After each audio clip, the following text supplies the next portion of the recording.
మీ మాటలు తండ్రి దేవా నేను వివరించుచుండగా దేవా మీరే నాకు సహాయం చేయండి ప్రభా. ఈ యొక్క తండ్రి పరిశుద్ధ స్థలంలో తండ్రి నిలవబడడానికి తండ్రి తగిన జ్ఞానము అయినా ప్రభ ధైర్యము మీరు నాకు దయచేసి సహాయం చేయమని యేసుక్రీస్తు వారి నామములో అడుగుచున్నాము తండ్రి. లూకా సువార్త 23వ అధ్యాయం 46వ వచనం.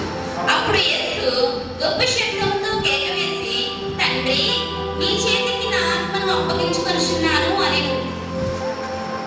హల్లెలూయా. మొదటి వార్త వచ్చేసి క్షమా వార్త అంటే రక్షించుట. రెండవ వార్త రక్షణ వార్త. మూడవ మాట ప్రేమామృత వార్త అంటే తన తల్లితో చెప్పాడు కదా, అది ప్రేమతో చెప్పిన ప్రేమామృత వార్త. నాలుగవ వార్త వచ్చేసి ఎడబాటు వార్త. ఐదవ వార్త వచ్చేసి దానిత్వత వార్త. ఆరవ వార్త వచ్చేసి విజయవంతమైన వార్త. ఏడవ మాట శాంతియుతమైన వార్త. ఎంత శాంతంగా చెప్పుకుంటారు.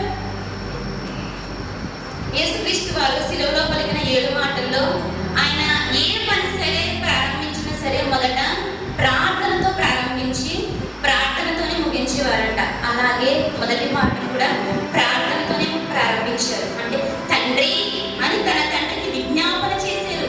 వీరు ఏమి చేయించున్నారో వీరు ఎరుగరు కనుక వీరిని క్షమించిన ఆయన క్షమించు తండ్రి అని విజ్ఞాపన చేశారు. అలాగే 7వ మాట కూడా తండ్రి అని తన తండ్రితో పలికారు. అలాగే 7 మాటల్లో చాలా అర్థం ఉంది. బ్రదర్స్ సిస్టర్స్ చాలా బాగా వివరించారు. అందుని బట్టి చాలా వందనాలు. అలాగే యోహాను సువార్త 18వ అధ్యాయం 18వ వచనం. ఎవడనో నా ప్రాణము తీసుకొనడు, నా అంతట నేనే దాన్ని పెట్టుచున్నాను. దాన్ని పెట్టుటకు నాకు అధికారము కలదు, దాన్ని తిరిగి తీసుకొనుటకు నాకు అధికారము కలదు. నా తండ్రి వలన ఈ ఆజ్ఞ పొంది తిని. ఆమేన్. హల్లెలూయా. తన యొక్క తండ్రి చిత్త ప్రకారం నెరవేర్చడానికి యేసుక్రీస్తు వారి లోకానికి వచ్చారు కదా. ఆయన ఎన్నో అద్భుత కార్యాలు ఎన్నో ఆశ్చర్య కార్యాలు చేశారు. తన ప్రాణాన్ని ఆయన కాపాడుకోలేరా? చెప్పండి, ఎవరైనా కాపాడుకోగలరు కదా. ఎందుకంటే ఆయన గొప్ప దేవుడు, ఎన్నో అద్భుత కార్యాలు సృష్టికర్త, తన యొక్క కుమారుడు ఎన్నో ఆశ్చర్య కార్యాలు చేశారు కదా. తన ప్రాణాన్ని కానీ ఏంటంటే తన యొక్క తండ్రి చిత్త ప్రకారం ఈ లోకంలో తనకంటూ ఒక బాధ్యత చెప్పారు కదా. ఆ బాధ్యత నెరవేర్చడానికి ఈ లోకానికి వచ్చారు. అలాగే ఎన్ని శ్రమలు పొందారు. సిలువలో నుండి నది వలె కారుస్తున్నదంట ఆయన రక్తము.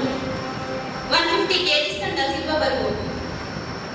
అంత బరువును ఆయన మోసుకుంటూ ఆ యొక్క కలువరి కొండలో నుంచి వస్తూ ఉంటే అసలు ఎంత వేదన, ఎంత బాధ.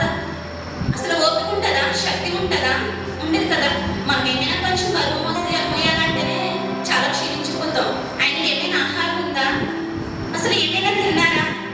తన తల్లి ఎంత తల్లడిల్లిపోతుంది. మనకు ఒక చిన్న గాయమైతే మనం తట్టుకోలేమే. మన తల్లి మన తండ్రి ఎవరు కూడా తట్టుకోలేరే.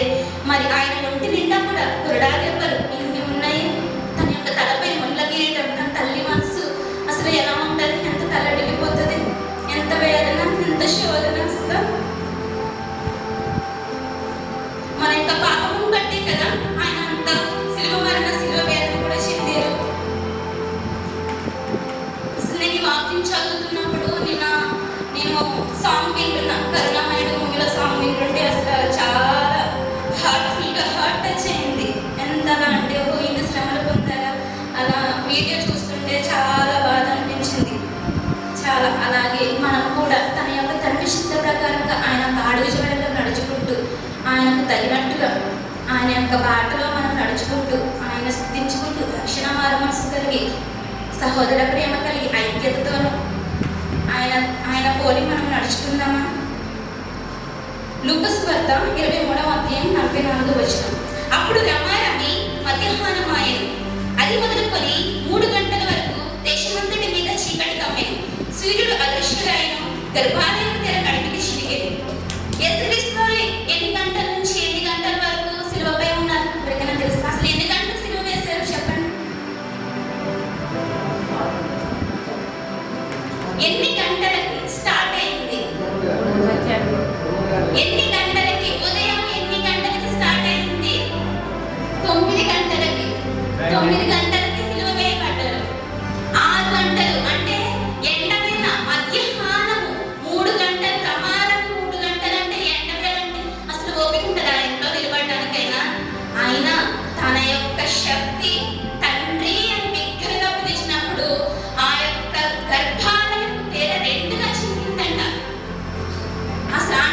చీకటి కమ్మింది. ఎంత గట్టిగా అరుచుంటారు, ఎంత గట్టిగా అరిస్తే ఆయన యొక్క కేక తన తండ్రికి వినబడి ఉంటది.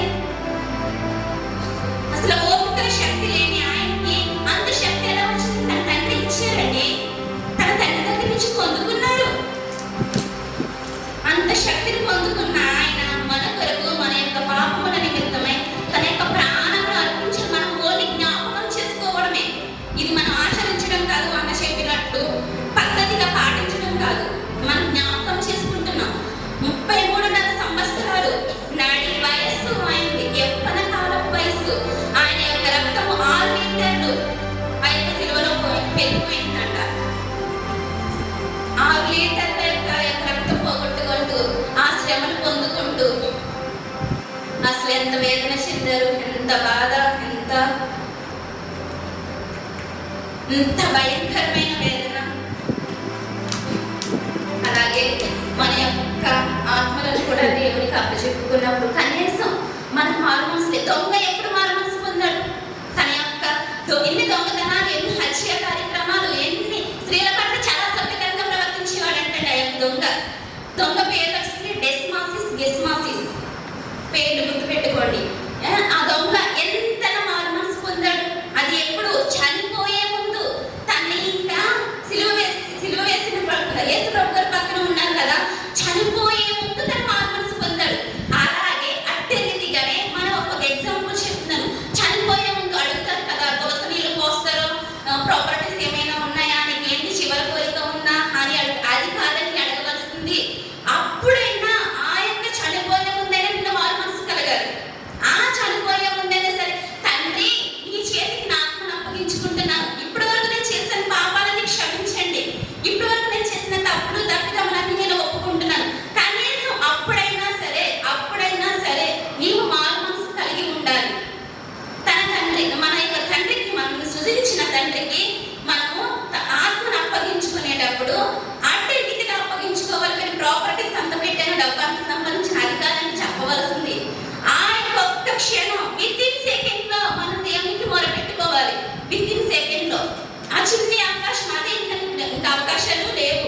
ఆ చిన్న అవకాశం అయినా సరే మనం దేవునికి మొరపెట్టుకుంటూ అటు రీతిగా నడుచుకుంటూ ఆయన అడుగు జాడలో నడుచుకుంటూ అందరం ఐక్యత కలిగి ఉండేటట్లుగా ఈ యొక్క చివరి మాట మరొకసారి జ్ఞాపకం చేసుకుందాం. తండ్రి నీ చేతికి నా ఆత్మను అప్పగించుకొనుచున్నాను.